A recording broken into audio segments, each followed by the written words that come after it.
Magandang tanghali sa inyong lahat guys. For this video, pakita ko sa inyo ang aliwagwag, no? Ayan, dito na yung makikita sa Katiil, Davao Oriental. Ayan, aliwagwag, no?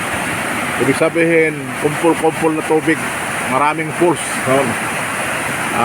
Kumpul-kumpul na mga maliliit na falls, kaya tinatawag na aliwagwag. Ayan, pang hanggang doon yan sa taas ng mountain, aliwagwag na yan guys. Ayan,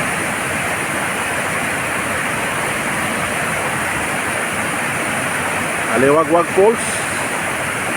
Ayan,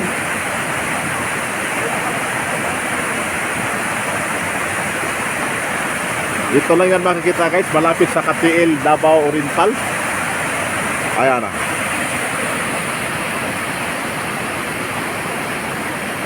Meron silang hanging bridge patawid doon sa kabila.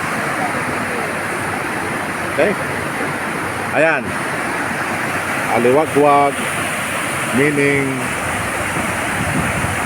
kumpul-kumpul na mga maliit na falls yan. So, aliwagwag native dialect yan local dialect yan dito sa lungsod ng Katiil. Okay, aliwagwag falls. Ayan, okay, maraming salamat sa panood guys. God bless us all.